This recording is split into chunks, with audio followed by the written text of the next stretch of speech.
even bigger things for me. And I'm here, man. I'm back, and I'm better, just like I promised y'all. Also, I promised y'all a knockout, and I got y'all that. And also, I want y'all to give me more credit. My last three opponents never been stopped before, never been dropped before. Limos, Baranchik, now Jermaine, and I moved up in weight and stopped them. So it's like, bro, I'm real, bro. I'm for real. And put anybody in there in front of me, I'm gonna say the same thing. I'm gonna stop them. Put your money on it. I know you won't swing, but this is the Parry. This is the Parry. Hook getting uppercut is getting scary. Oh, it's getting scary. Treasure the truth or risk getting buried. Risk getting I'm killed. on a mission, you hear me? Yeah, this is the Parry. This is They the got Parry. the green light if we say go. Go. Young Tyson, wake him up with the BK flow. You know. Loading up late rounds, this is TKO.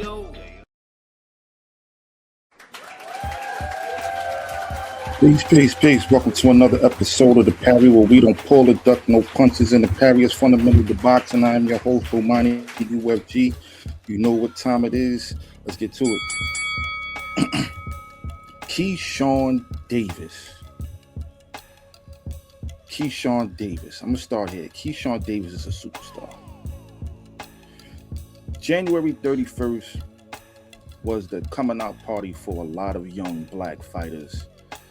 I think we saw an excellent night of boxing. Just to kind of recap, you had Murtazaliev getting upset by Josh Kelly, who put on a great performance against Murtazaliev.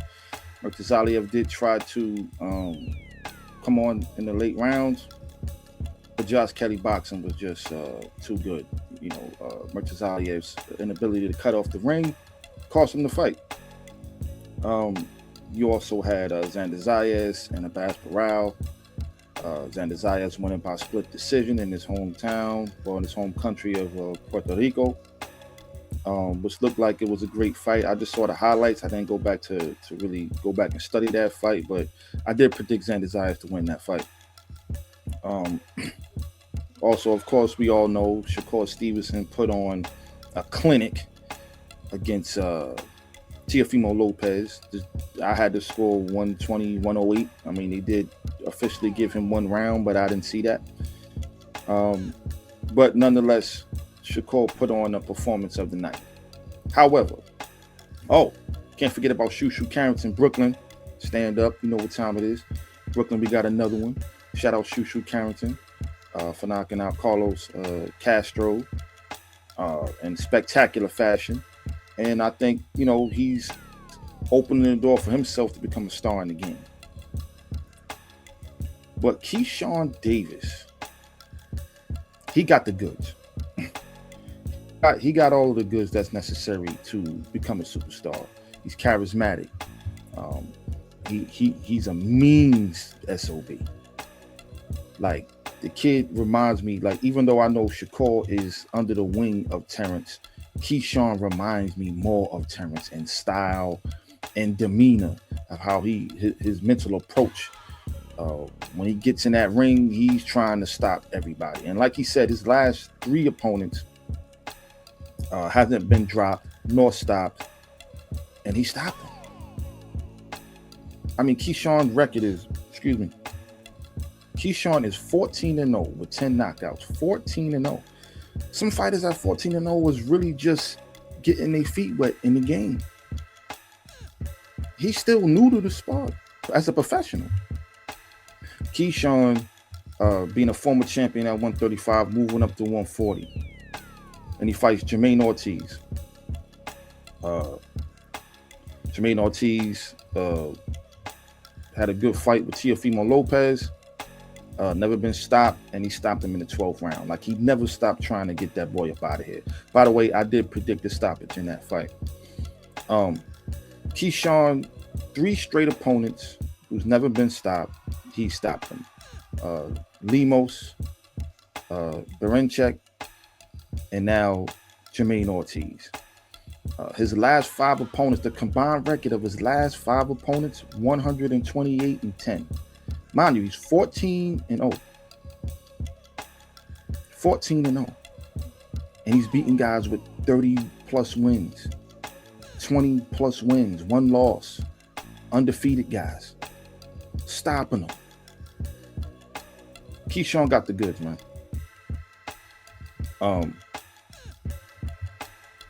Will he stay at 140, move up? He did call out Devin Haney. He called out Devin Haney. And he predicted that he would knock out Devin Haney. I mean, that's easy to say. Took care of business. My question to you is, you called out Devin Haney. You talked the other day, and I told you what Mickey Bay said about Devin Haney and you fight. I talked with somebody that you might know from when you were younger, Coach Sean, from Norfolk, Virginia. He told me, you know, when it come to fighting, Keyshawn Davis is just a mean little dude. Like, you can come, you want to box and do all that. He love to fight. Now, I asked you this about Mickey when it came to Devin Haney. Now that you're taking care of business, how does you and Devin Haney end? How does that fight go? A knockout. Say less. Shout out Devin Haney. Shout out Debo. That's a great fight. But can he move up to 147 and knock out a Devin Haney? I wouldn't put it past him.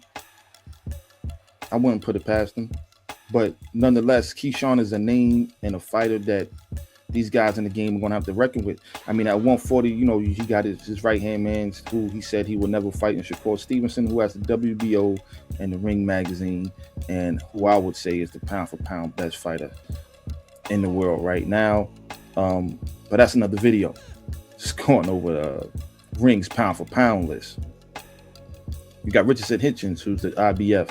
You got Dalton Smith, who's the WBC champion. Gary Antoine Russell got the WBA. Other than Shakur Stevenson, who he said he would never fight, Richardson Hitchens, great fight. Can't say Keyshawn Davis can't beat him. Dalton Smith, same thing. I think night. Gary Antoine Russell, good fight. I don't know if he beats Keyshawn. Alberto Puello, Oscar Duarte, who Richardson Hitchens is fighting next, who's a hard power punching Mexican, tough guy. I think he's tailor-made for somebody like Keyshawn. 147, you got Louis Crocker, the IBF champion. You got Raleigh Romero, WBA, Mario Barrios, the WBC, Devin Haney. He could beat any of these guys. Tell me he can't. Tell me he can't beat any of these guys. Keyshawn Davis, brother, I'm proud of you. I'm glad you did what you did. I said in our last video that you needed to win impressively to get your name back buzzing again. This young man is a superstar. This young man is a superstar, man. Get him endorsements, put him in commercials, put him in movies, put him in your music videos. His style, he comes in there to punish his opponents. Defensively, he put on a master clinic against Jermaine Ortiz. Jermaine Ortiz could barely land a clean shot. But yet, he was able. Keyshawn is a fighter that has good defense, good footwork, but takes the right amount of risk to go in there and try to stop his opponents. Something that some of these other guys just can't do or won't do. Keyshawn has a highly entertaining style. Like I said, he's not afraid to call out fighters. And look what he's doing at 14-0. I would say give him another, by the end of this year, give him 1-2 more fights, winning the belt at 140 or possibly 147. If he goes up and he beats, let's say, a Devin Haney, Mario Barrios, depending on how that Ryan Garcia fight, or even Ryan Garcia, if he wins that Mario Barrios fight, he goes up and he beats one of these guys at 147. He goes out there and he beats a Richardson Hitchens, a Dalton Smith, a Gary Antoine Russell. You're going to have to start thinking about that pound-for-pound list early. If it's good for Lomachenko to get on that list early in his career, it's time for Keyshawn. Put some respect on Keyshawn Davis's name. I think as far as superstardom, I'm not saying pound-for-pound best. I'm saying superstardom. A star in the sport of boxing, we got one. We got one in the making. His promoters, his management team need to put everything they can, all the kind of energy they can behind this kid so he could blast off into the stratosphere, because he got an entertaining style, charismatic, like I said, calls out anybody, backs it up in the ring. He's a superstar. Tell me what y'all think. Where do y'all rank Keyshawn Davis as far as popularity, superstardom? Am I seeing this wrong? Am I bugging? Well, Keyshawn Davis entered the pound-for-pound conversation.